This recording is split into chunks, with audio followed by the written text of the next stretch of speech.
Welcome to this congregation where we seek to foster community, to grow our spirits, to serve others, and to work for justice.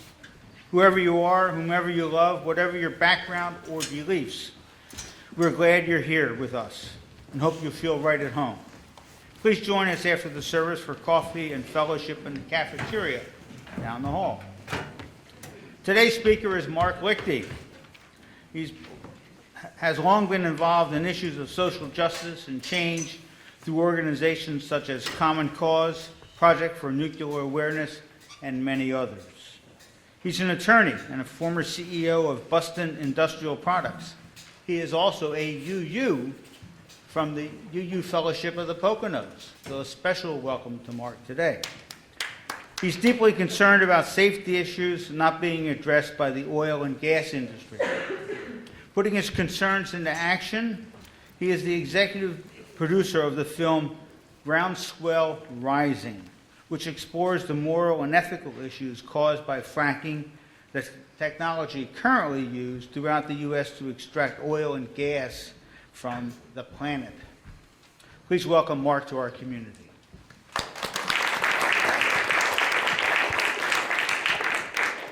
Today is also special because we will keep this environmental theme throughout the entire service.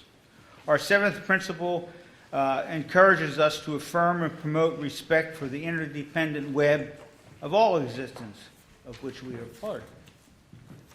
So to complement Mark's words, we have music, lots of music, about environmental subjects. We hope you're moved to action, small or large, by the messages you hear today. The songs are meant to be sung by all of us, although some may be unfamiliar to you. I'm not sure. Are we going to be showing the words on the... All right. We're going to show the words, which is really good. At the church Nancy and I attend in Sarasota, Florida, they've adopted this practice on a regular basis, and it's really, really good. Our song meant to be sung by all, even if they're unfamiliar. If you're moved and know the melody, please sing along or at least hum. Now for a few special announcements. We would like to have your pledge cards in today, if at all possible. Please see Nancy Harvin so that we can complete our pledge drive for this year. We also have a few fundraisers happening this month in anticipation of spring, and we want to give you a heads up so you can do some planning. One is the gift card fundraiser, which I think was distributed last week or the week before, and again, see Nancy Harvin. I think she's here. Where's Nancy? There's Nancy. And another is Flower Power, and see Priscilla Applegate, who I have not seen this morning.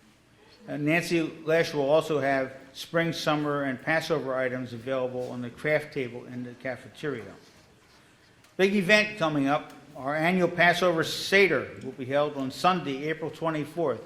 And I know all of you who have been here before find that to be an amazing morning. So please plan to attend. And see Janet Kelly to contribute a gift for this potluck event. There will also be a training session on Sunday, April 17th for all potential Family Promise volunteers. That's the organization we're going to be helping in the future. And you can see Bernie Griga for details on that. Bernie is not here today. He and Evelyn, I believe, are in the Azores. Please join us as we walk in support of the LGBTQ community in this year's New Hope Pride Parade. Many of us have attended that in the past. And see Felice in the back for more details and information. You can find information on ways to be involved and connected in your order of service.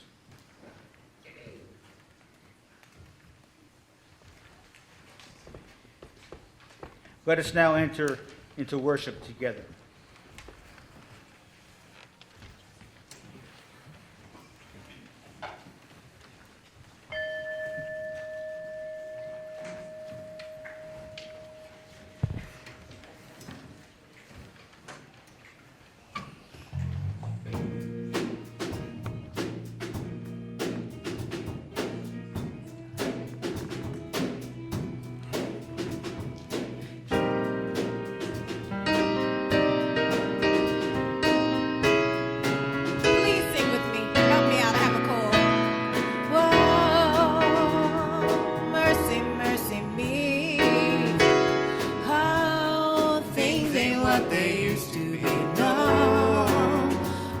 did all the blue skies go? Poison is the wind that blows from the north and southeast. Oh, mercy, mercy me. Ah, things ain't what they used to be. Oil wasted on the ocean and upon our seas, fish full of mercury. Oh, mercy, mercy me. Oh, things ain't what they used to be. No, radiation underground and in the sky. Animals and birds who live nearby, they are dying. Oh, mercy, mercy me. Ah, things ain't what they used to be. What about this overcrowded land? How much more abuse from man can she stand? Mercy, mercy me. Things ain't what they used to be. No. Oh, where did all the blue skies go? Mercy, mercy me.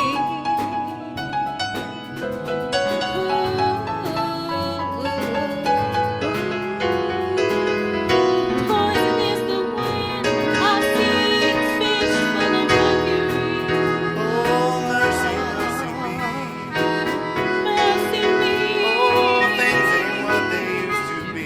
No, To be. where did all the blue skies go? Where did all the blue skies go? Oh,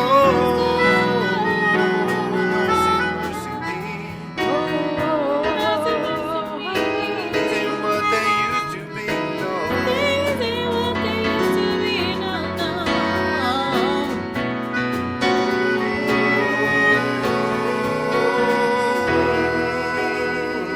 mercy, mercy me.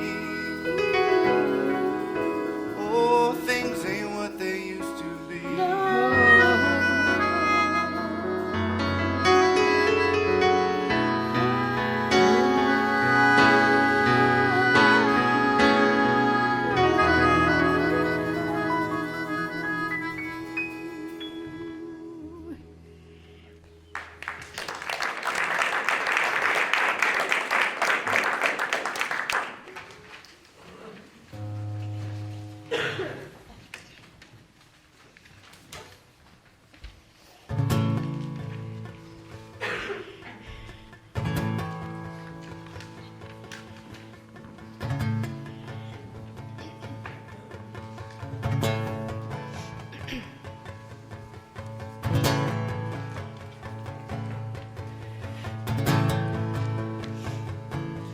I was raised up believing I was somehow unique, like a snowflake, unique amongst snowflakes, unique in each way you can see.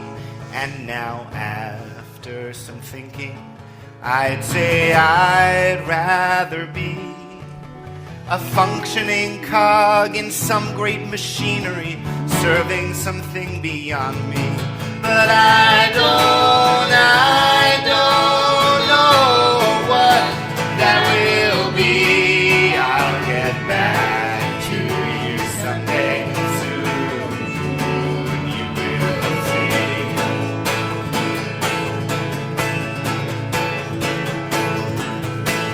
What's my name? What's my station? Oh, just tell me what I should do.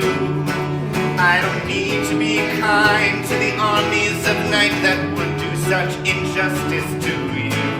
Or bow down and be grateful and say, sure, take all that you see. To the men who move only in dimly lit hall that would service the future for me. And I don't know who to believe. I'll get back to you someday soon. You will see.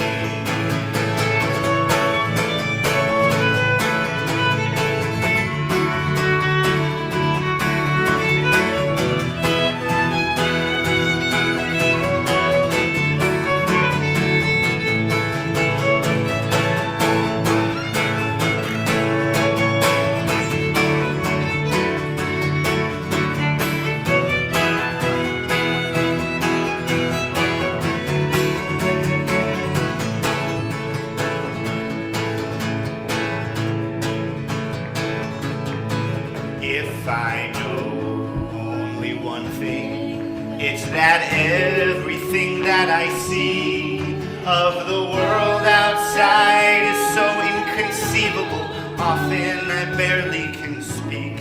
Yeah, I'm tongue-tied and dizzy, and I can't keep it to myself.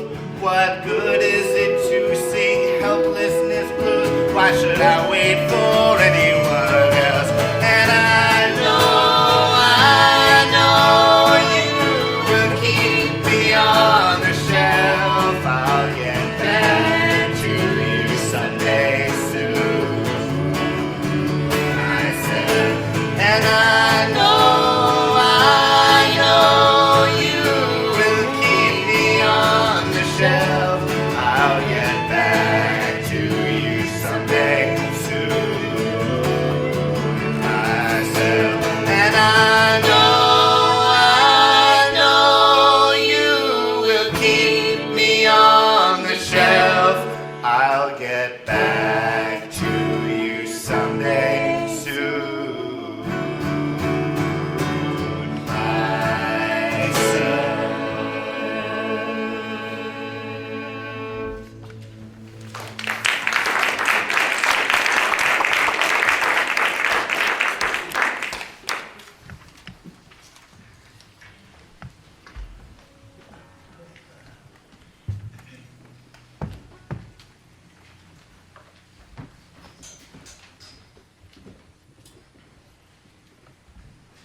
Committed to respond to the call of a wounded world, we join together this day with loving hearts, hands, and minds, embracing the interconnected web of water, air, and earth.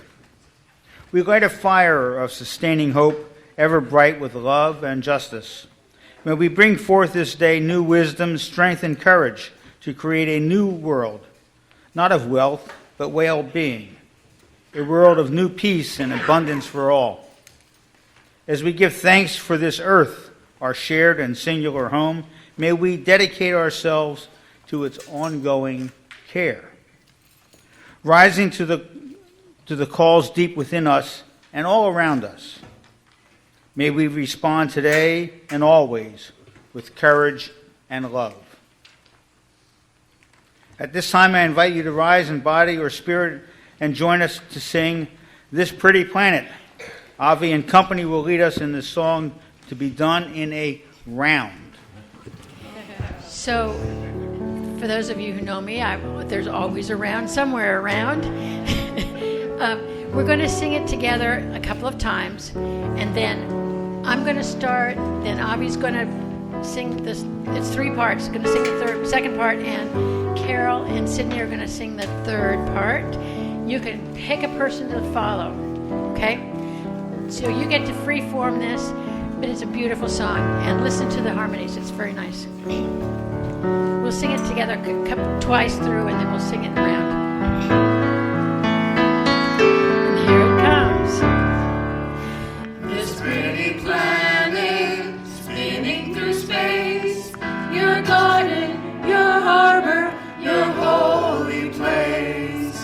Golden sun going down, gentle blue giants spin us around, all through the night, safe till the morning light. And again. This pretty planet spinning through space, your garden, your harbor, your holy place.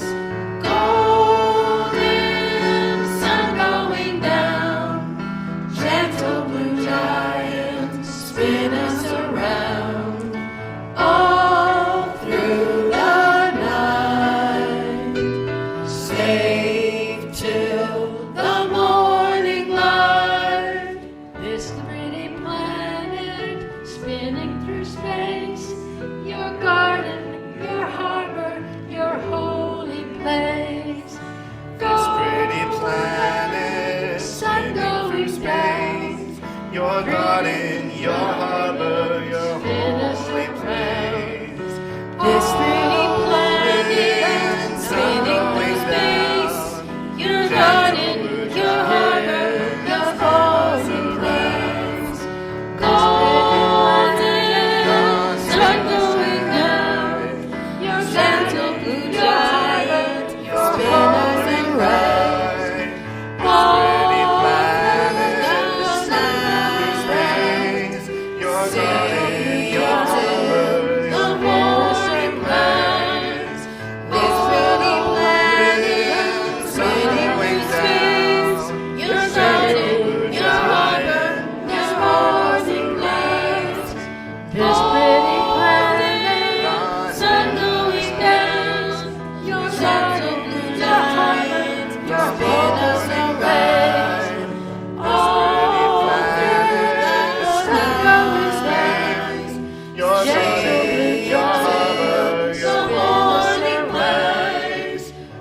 did it.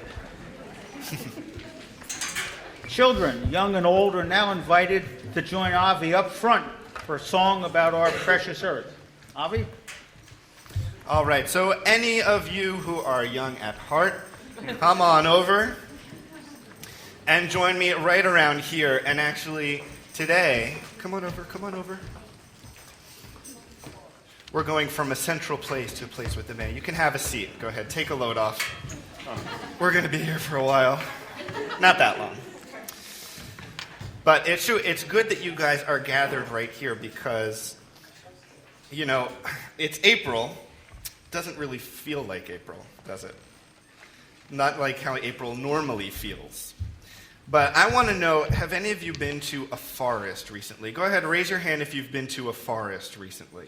Recently, like maybe, let's say in the last week. Have you been to a forest? Okay, that's pretty good. How about in the last month? Have you been to a forest? All right, how about in the last year? Have you been to a forest? Okay, how about ever? Have you ever been to a forest? Okay, I hope so. Now, you'll notice that sometimes there are these really, really big trees. Some are bigger than others. And actually, my sister lives in California, so I get to go visit her sometimes, which is really cool because sometimes when it's not as nice weather here, I can go visit her there, and it's a little nicer. But there they have these huge trees. They're hundreds and hundreds of feet tall, and it just makes you feel like, how can anything grow that big? But what's great is that when you take apart each thing on that tree, the branches, the twigs, the leaves, there's this great big thing, but if you look closer and you look closer and you look closer, you'll find that there are things living on that tree. That tree is made up of little different pieces, and that no matter how big something is, there's always something smaller and smaller and smaller that's helping that big thing get really big. So this song is about a tree, but it's also about all those little things. And we're actually going to see how small we can get, and that's where you guys come in. Because this song is only half written, and you guys need to write the rest of it. So, but I like that you guys are sitting, because we're actually kind of sitting in the formation of this song. The song is about a tree, and about the grass growing all around that tree, just like you guys are sitting around me. Now, I'm not as big as a tree in California, but I'm pretty big. So, here we go. So the first part of this song is the chorus that we can all sing together, and we'll always come back to the chorus, and it goes like this. And the green grass grows all around, and the green grass grows all around. Can you try that? And the green grass grows all around, and the green grass grows all around. Simple enough, right? Just wait. So, that's good. But now let's get some hand motions going so you can put your hands out like all the grass growing around the tree, like this. So let's try it. Ready? And the green grass grows all around, and the green grass grows all around. One more time with the guitar. And the green grass grows all around, and the green grass grows all around. All right, that's good. Excellent. So now, just repeat after me. This is the story about that tree. There in the woods, there was a tree, the prettiest little tree, that you ever did see, and the tree was in the hole, and the hole was in the ground, and the green grass grows all around, and the green grass grows all around, and again, and the green grass grows all around, and the green grass grows all around. Now on that tree, there was a branch, the prettiest little branch, that you ever did see, and the branch was on the tree, and the tree was in the hole, and the hole was in the, and the green grass grows all around, and the green grass grows all around. One more. And the green grass grows all around, and the green grass grows all around. You see what I mean? It's gonna get tricky. You gotta remember what we're building here. Here we go. Now on that branch, there was a leaf, the prettiest little leaf, that you ever did see, And the leaf was on the branch, and the branch was on the tree, and the tree was in the hole, and the hole was in the ground, and the green grass grows all around, and the green grass grows all around, and the green grass grows all around, and the green grass grows all around. Now on that leaf, there was a bug, the prettiest little bug, that you ever did see, and the bug was on the leaf, and the leaf was on the branch, and the branch was on the tree, and the tree was in the hole, and the hole was in the ground, and the green grass grows all around, and the green grass grows all around, and the green grass grows all around, and the green grass grows all around. All right, now I want you to think of what is smaller than a bug. Can you think of something? A germ.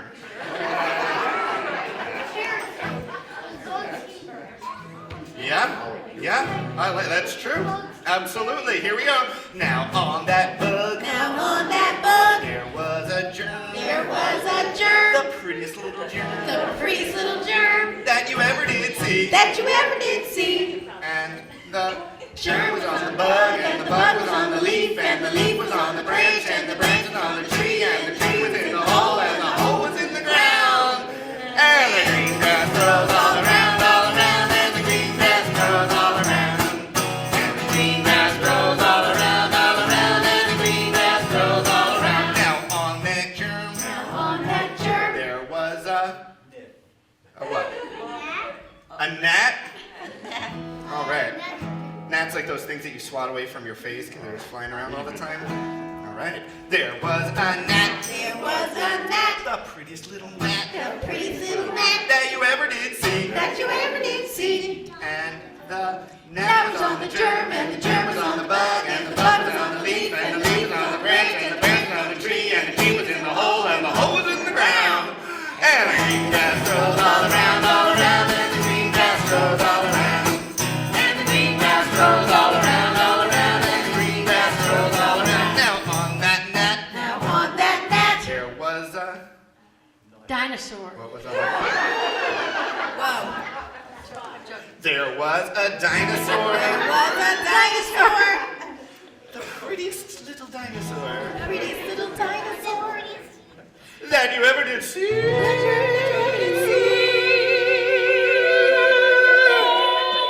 And the dinosaur was on the gnat, and the gnat was on the germ, and the germ was on the bug, and the bug was on the leaf, and the leaf was on the branch, and the branch was on the tree, and the tree was in the hole, and the hole was in the ground. And the green grass grows all around, and the green grass grows all last one. And the green grass grows all around, and the green grass grows all around.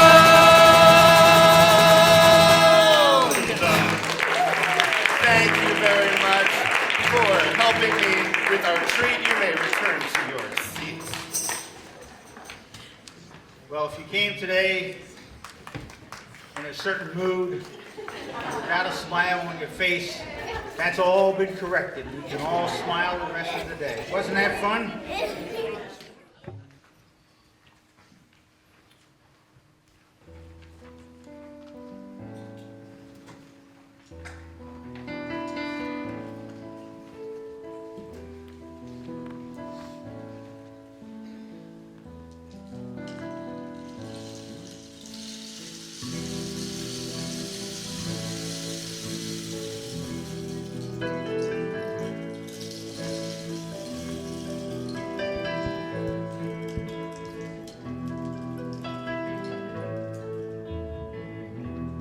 What about sunrise? What about rain? What about all the things that you said were the game? What about killing fields? Is there a time? What about all the things that you said were yours and mine? Did you ever stop to notice all the blood we shed before? Did you ever stop to notice the crying of the weeping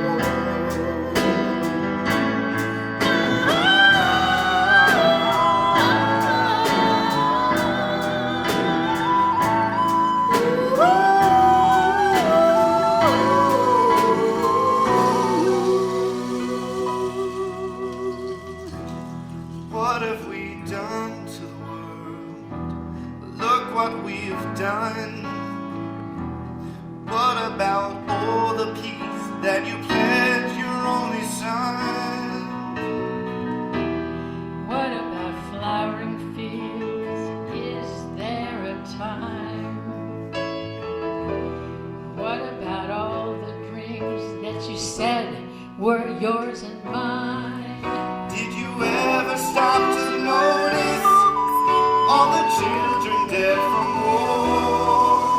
Did you ever stop to notice the crying earth, the weeping shore?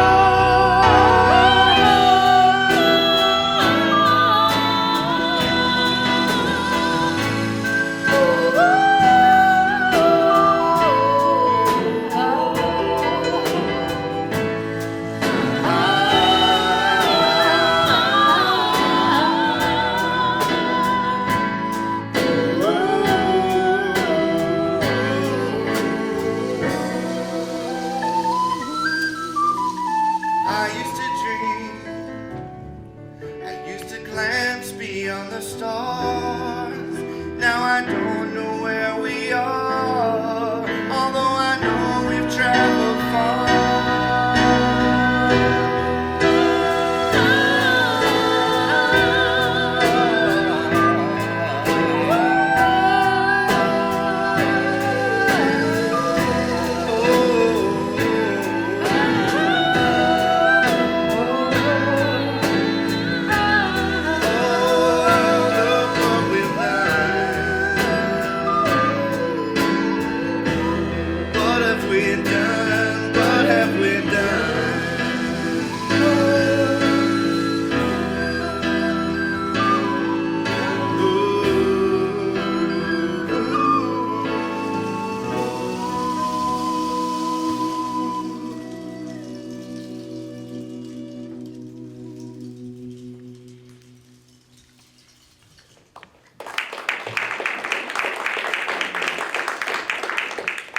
This is a special day with all this wonderful music. Thank you all. It's not finished. With love and gratitude, we choose to give back to our local and broader community by sharing one half of our cash plate offering with a group that provides needed services in our community. The shared plate collection for March will benefit Family Promise. As you all may already know, Family Promise is the interfaith initiative to help the homeless here in Bucks County. Our congregation is a supporting congregation, and with April being its first month of operation, housing and caring for the homeless, your support in both time, supplies, and money is very much needed and appreciated. Please be generous.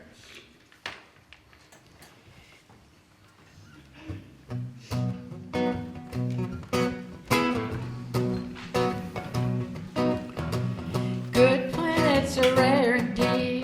Fallen crops.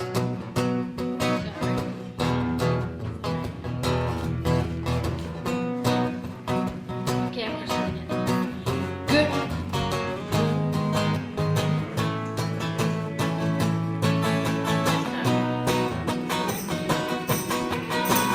Good planets are hard to find. Temperate zones and tropic climes. True current, thriving seas. Winds blowing through the breathing trees. Strong ozone, safe sunshine. Good planets are what's hard to find.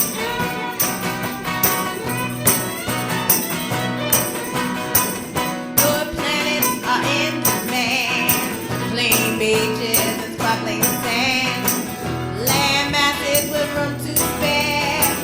Jet streams, perfect air. High forests and low wetlands. Good planets are in demand.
the blue.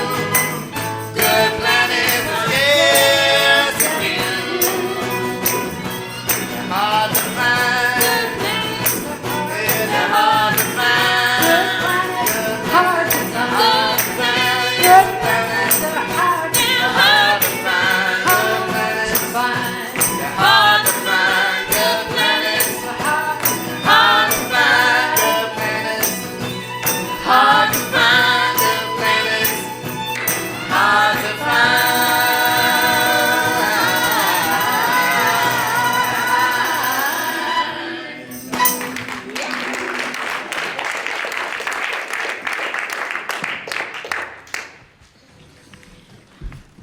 The offering has been given and received with gratitude. Thank you for your generosity.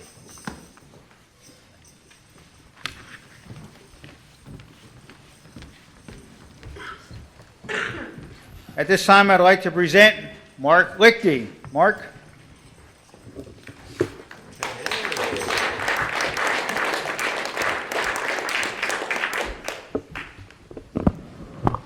I like to wander.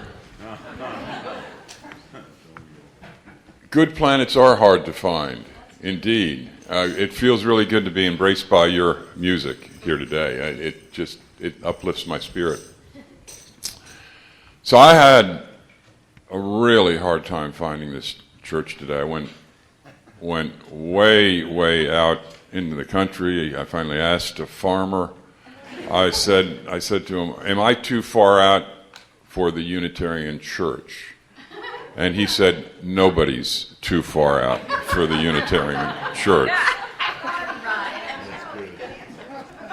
I had breakfast with Gil and Martha and Dave this morning, and the thing about Unitarians, fellow Unitarians, is that you walk in and you feel like they're old friends, and that's just a good feeling. And I feel that way here with you today. And I don't know whether any of you know you are home. Do any of you go to the Unitarian bed and breakfasts or not? There's a book.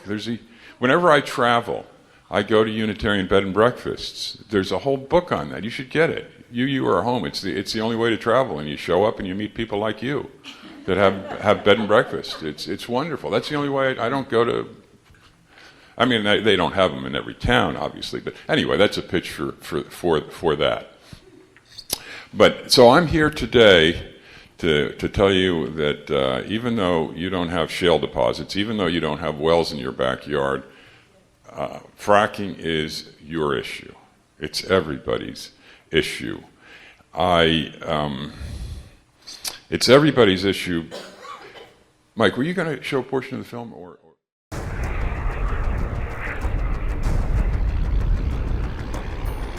In 20 years of looking at threats to public health from environmental contaminants, I have never seen anything as big as fracking. This is a life and death issue.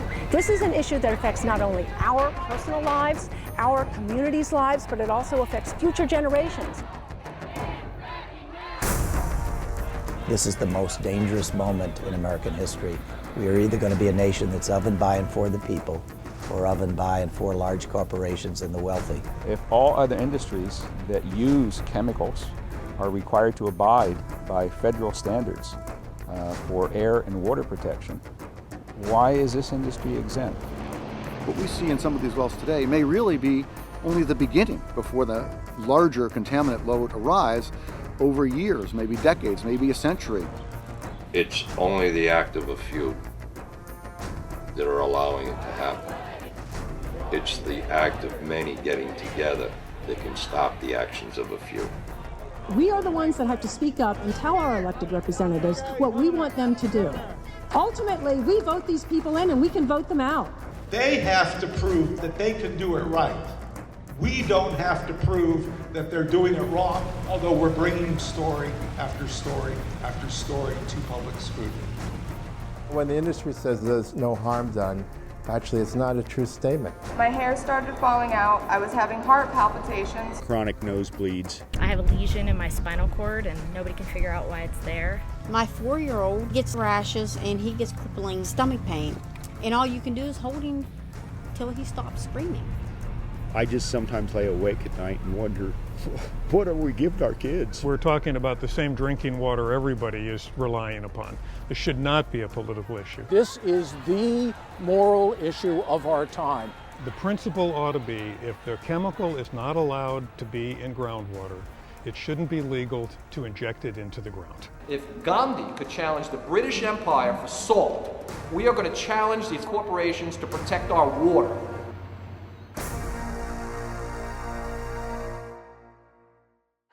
But this truly is your issue. When we first started to make the film, I thought the issue was just about the water contamination. So that would be where somebody lived close to a well. But as we went on, I realized that it's much, much bigger than that. It's about the climate crisis. It's about what methane is doing to the climate.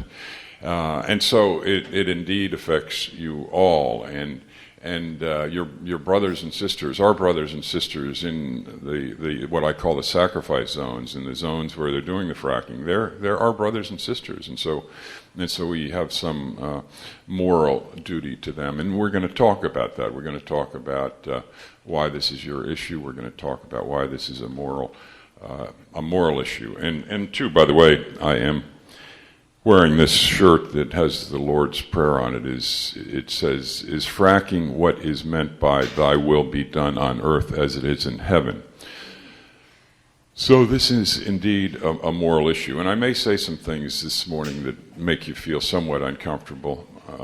And explore that. If I say anything here that makes you feel uncomfortable, see why that is. Ask yourself, why am I feeling that way? But we have, let me speak for a moment about fracking. We have over 650 studies that establish the environmental and health effects of fracking. Now, some of those say fracking's not bad, probably the industry-funded ones, but the vast majority of those studies, those 650 studies, tell us that there are health and environmental consequences, serious health and environmental consequences to fracking. And in New York State, the health commissioner looked at fracking, and it did a 150-page report. In that report, the health commissioner said, "I don't want my family living anywhere near a fracking well." And that's what Cuomo based his ban on. And two, Maryland has a moratorium on fracking. And our Pennsylvania Supreme Court in the Robinson Township decision, which Robinson Township isn't that far from here, I don't think. That set aside Act 13. That's more than I want to get into right now. But in that case, the Pennsylvania Supreme Court said that fracking is detrimental to the health and the environment. That's the Pennsylvania Supreme Court. Our Auditor General in Pennsylvania said that the Department of Environmental Protection is doing a woefully inadequate job of regulating the gas industry. Didn't just say an inadequate job. The Auditor General said we're doing a woefully inadequate job of regulating the gas industry. But there's much hope, and I'll talk about that in a moment. But so I've been engulfed in this issue of fracking and the climate crisis for the past 6 years. It trumps everything. And I'm sorry to use that term. My apologies for using, but it literally trumps everything in my life. I was at a League of Women Voters breakfast about a month ago, and the legislative assistant to my representative was there, and I walked up to them and I said, "Give me my life back. Give me my life back." For me, this shouldn't even be an issue. I mean, it should be done. If the gas companies hadn't bought and sold our legislature, it would be done. It would be done. I wouldn't be fighting this battle the way I'm fighting this battle.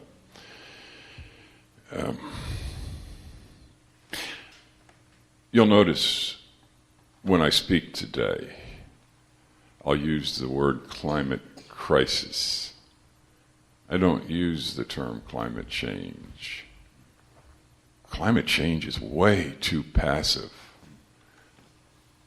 Climate crisis demands action, and these are times that demand action. And I encourage you to think about using the word climate crisis. I don't know why the world's still using the word climate change. I can't figure that one out, but I use the word climate crisis. So let me talk to you a little bit more about that issue, about why you in Fairless Hills here need to be concerned about this. And it has a lot to do with the climate crisis. The connection that people are missing is the connection between methane and the leakage of methane from the gas process. So methane is 84 times more harmful a greenhouse gas than CO2. Cornell studies, Harvard studies say that gas is worse than coal because of that, in terms of accelerating the climate crisis. This is very little understood, so this is a very important point that I'm making, because as I speak, we're building new gas-fired generating plants. We're converting coal plants to gas. And my thing is, just skip that conversion. Leave this horrible coal there. Everybody agrees coal's bad, but go right to the solar, go right to the alternatives, because you're just accelerating. Because of the amount of leakage from the process, you're actually accelerating the climate crisis by converting that coal plant to a gas generation plant. And that's just not understood sufficiently. And my story, I want to share my story with you. So I had a manufacturing company, and about 10 years ago, I converted to gas. 10 years ago, there weren't very many studies available, and you looked at that little blue flame, and you didn't see any emissions, did you? There's nothing coming off of that, so it looked like a pretty smart thing to do. Everybody was telling you it was clean. The flame is clean. The flame is clean. It's all the drilling and all the everything else is where the leakage is occurring. So 10 years ago, I converted, and then about 6 years ago, we started the film, and I realized once I did the research, I'd made a mistake. And you can't do the research. I maintain that you can't do the research here and be pro-gas, pro-fracking. And when I say conventional gas is not bad, but we should be moving away from fossil fuels in general.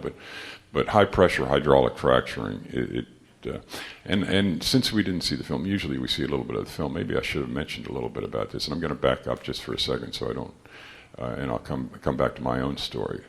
So with high-pressure hydraulic fracturing, you're using 500 different chemicals, many of them toxic, to extract the gas. It doesn't come out without those chemicals. And there's something called the Halliburton loophole. I call it the Cheney loophole.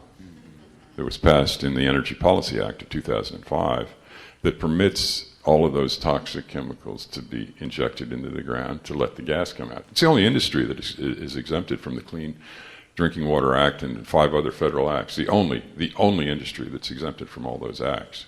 Fracking couldn't be done without Cheney. Couldn't have been done without Cheney, without his loophole. But coming back to my own story, so I converted to gas about 10 years ago, and then I woke up. But by then it was too late, because I had spent about $300,000 in today's dollars converting to gas. Now, I don't have those $300,000 to invest in alternative energy, because they're in the gas infrastructure.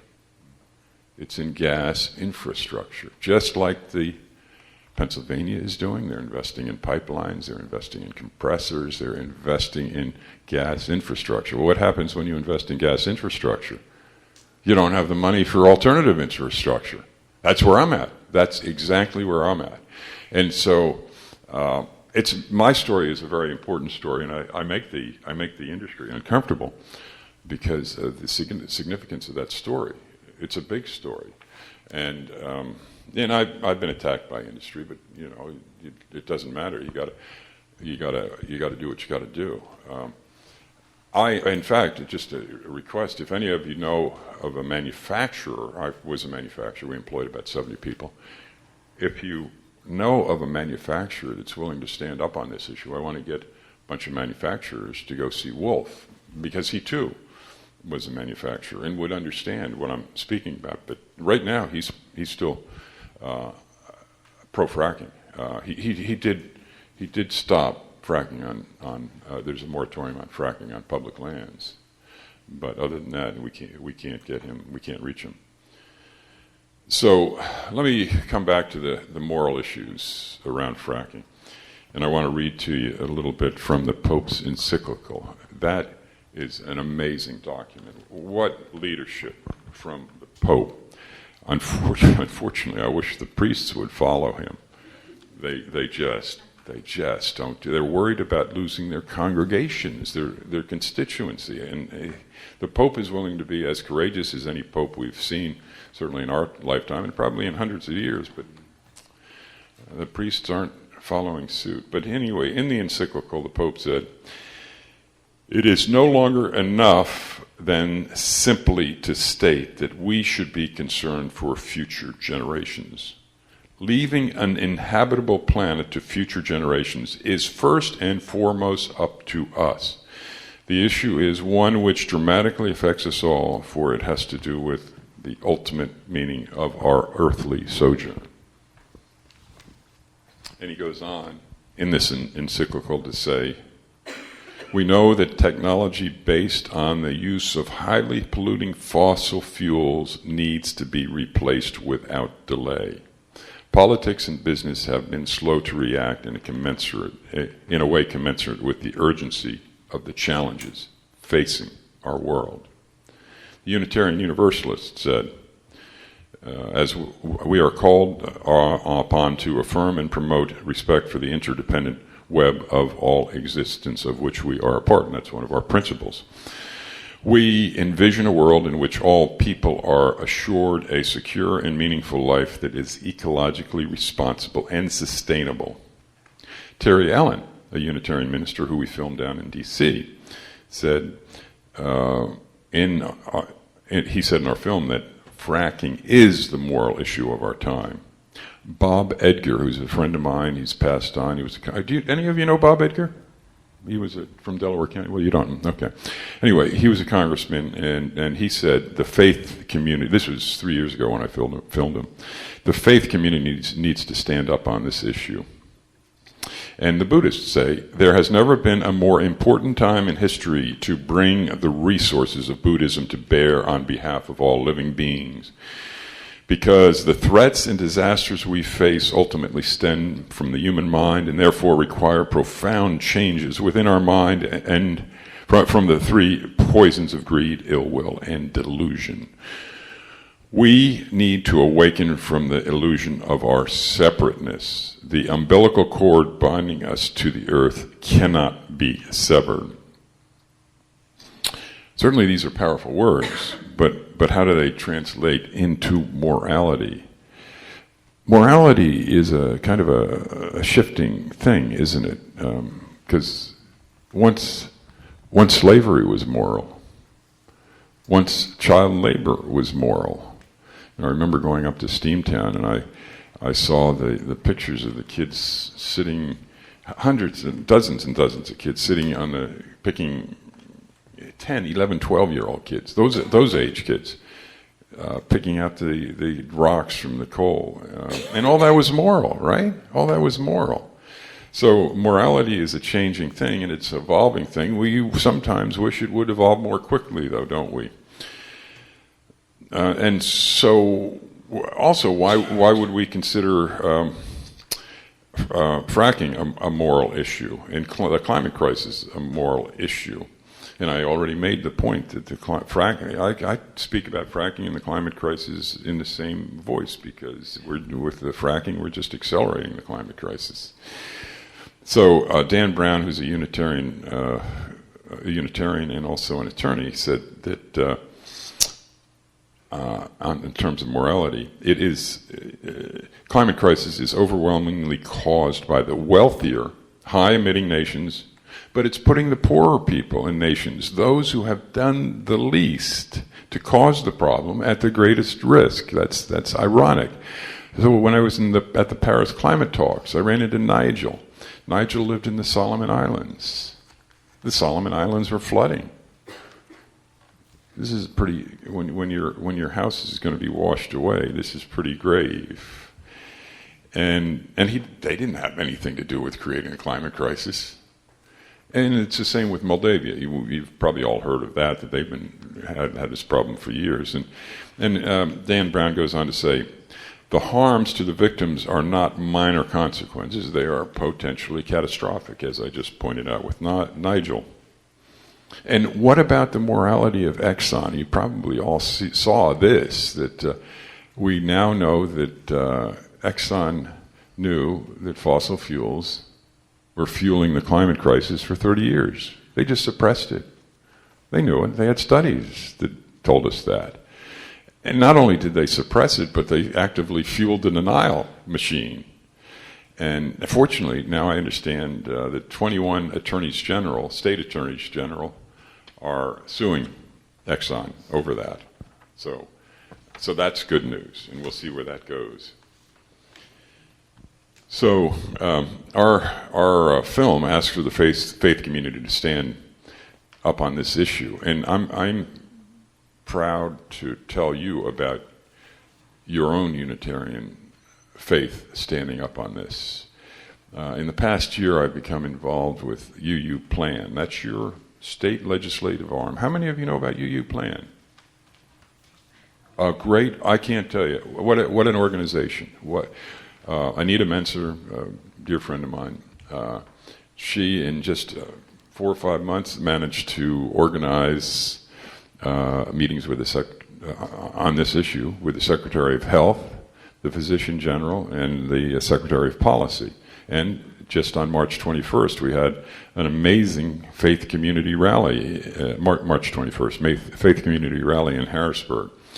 And my point about that is that the Unitarians have a big voice. I mean, we only have a few thousand of us in Pennsylvania, but your voice is way bigger than your numbers. And so it was during the Civil Rights era. The Unitarians stood up, and their voice during the Civil Rights era was way, way bigger than their numbers. And you know, we lost James Reeb. He was assassinated at that time. But so, you know, I just want to say that you can be proud to be Unitarians. There's a commitment amongst this faith, I'll call it, to social justice, a profound commitment that I'm proud to be a part of. And by touting the Unitarians, by trumpeting the Unitarians, I don't want to diminish the role of other faiths. The Methodists are out front on this issue, the Jewish faith, and then there's a lot of faiths now that are beginning to stand up on this. And by the way, just as a side, the UUA has a statement of conscience, but they do not yet call for what I call a moratorium on fracking. I don't think I use that. Moral in caps. I coined this word myself.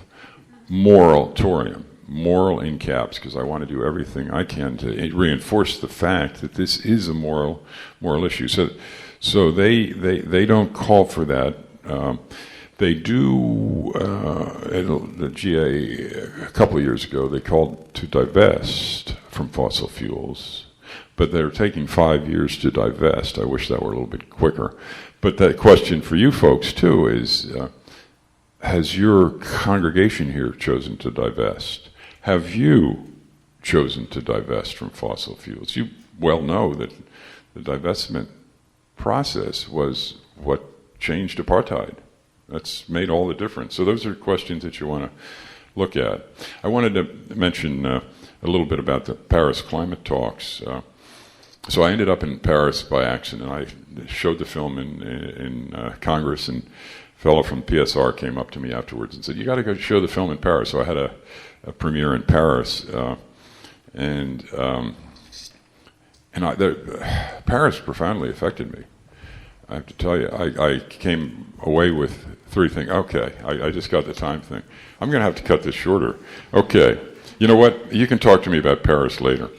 We'll talk out there. But let me say a couple things. How many? 2 minutes? 3 minutes? Oh, okay. All right. I'm going to skip some stuff here. I didn't know it was that long. Anyway, so but there's a lot of hopefulness. There's a lot of hopefulness on this issue, and there's just a verdict of $4.2 million that was rendered for the plaintiffs of endemic and much other too. Let me get to this is the important part, okay? Let me get right to what you might want to do here. There's a number of things that you should consider doing. You want to consider divesting. I brought this planet and I blew it up here. And what I encourage people to do when they're making decisions is to put this planet right on its chair and make the planet a part of the decision. So you give the planet a voice, okay? You give the planet a voice and you say, okay, should I drive or take the bus? And then you hear what the planet has to say about that. Or should I, the planet's got a voice. Gaia's got a voice. And see what Gaia has to say about these things. So I'm going to skip some of these too. Get the kids involved in this issue. Maybe more sermons on the subject. There's legislation at the federal level that to undo that, the Cheney-Halliburton loophole. Get on that. I can talk to you about that later. One other thing I wanted to mention too is one big thing is to consider going vegetarian. I was diagnosed with prostate cancer 11 years ago, and I never had intervention. I got on Chinese herbs and I went on a raw food diet. So I became vegetarian, but it's a twofer because I basically cured my cancer and I'm doing the planet some good. So consider vegetarianism.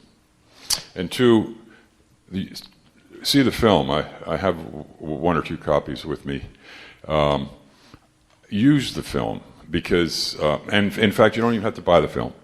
We have one portion of the film that is streaming on our website that's an NRA guy that is a Tea Party guy, totally anti-fracking. You can just walk into your legislator's office there on Wi-Fi, and you can go right to our website and say, take a look at this. So that's what I do. I get them to look at this 4-minute film section, and then I leave the whole DVD with them. So, final words, just so. Final words. In our film, there's somebody that breaks down and cries, and there's a lot of emotion in the film. A lot of people are crying in the film, and he says, "What are we going to tell our grandchildren? What are we going to tell our grandchildren?" So I had a screening in Denver, and he said the same thing, crying at the screening. What are we going to tell our grandchildren? I took the mic from him and I said, "You're going to tell your grandchildren that you stood up." And you know what? I know that's what you're going to tell your grandchildren too. Thank you.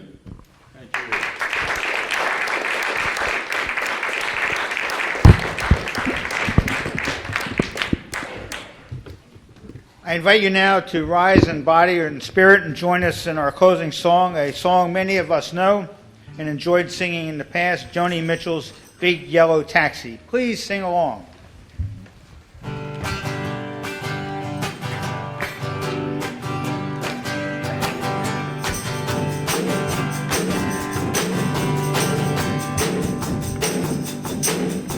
They paved paradise and put up a parking lot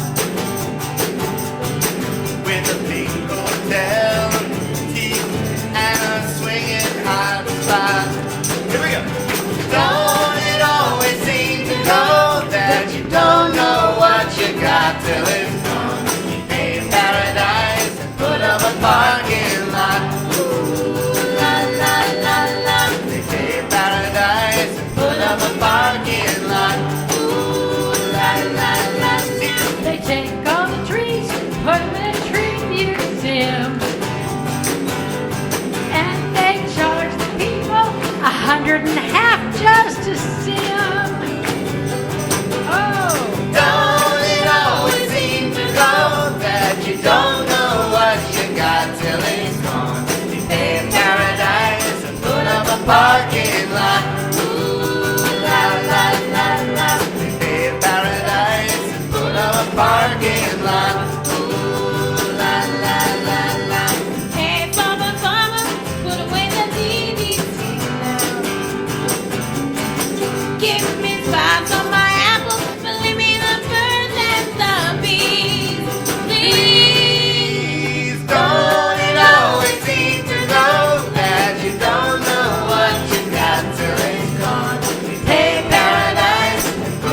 parking lot.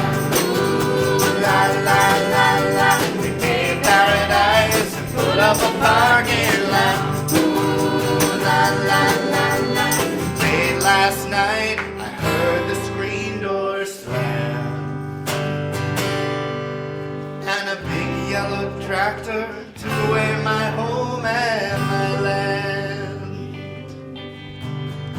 Don't it always seem to go that you don't know what you got till it's gone? 1, 2, 3. We paved paradise and put up a parking lot. Ooh, la la la la. We paved paradise and put up a parking lot. Ooh, la last one. We paved paradise and put up a parking lot.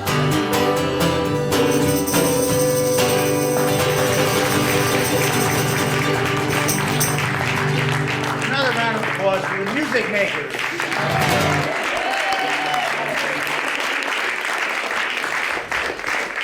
Our closing words. Kofi Annan, past Secretary General of the United Nations, once said, "Let us be good stewards of the earth we inherited. All of us have to share the earth's fragile ecosystems and precious resources, and each of us has a role to play in preserving them. If we are to go on living together on this earth, we must all be responsible for it. So let us live out our principles and participate in being a force to make our world a better place. So be it. May we go in peace. Our service is concluded. Let us continue in fellowship."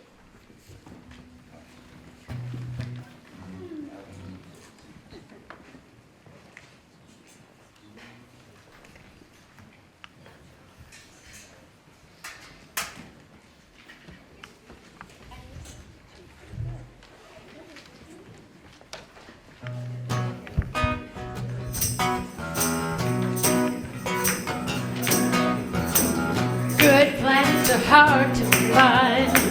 Temperate zones and climes, true currents and thriving seas. Wind blowing, breathing trees. Strong ozone and safe sunshine. Good planets are what's hard to find.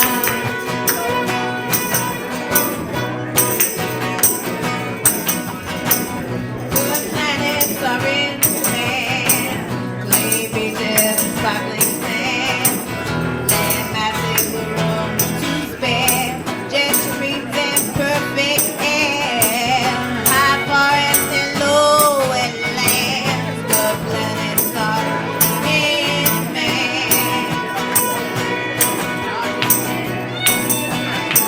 And the mind don't know if the heart can see.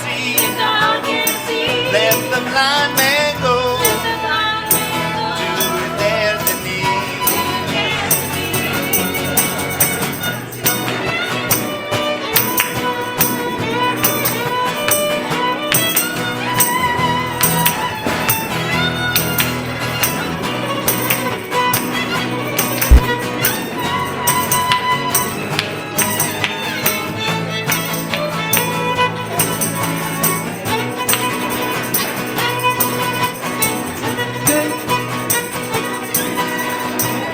Good planets are rare indeed.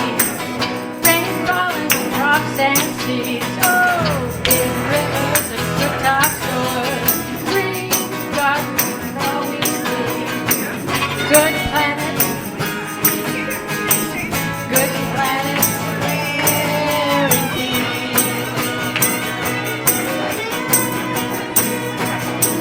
And the mind don't know if the heart can see. Let the blind man go. Do it, there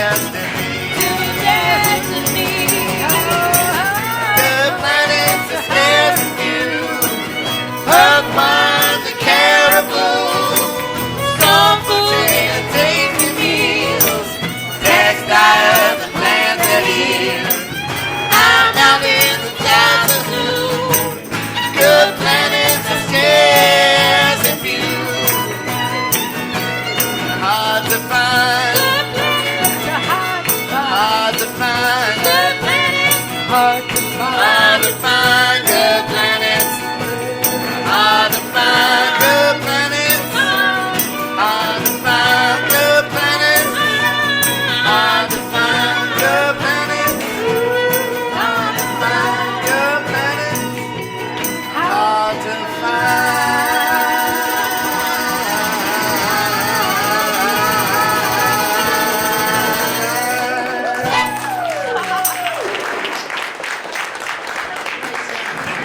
The music makers.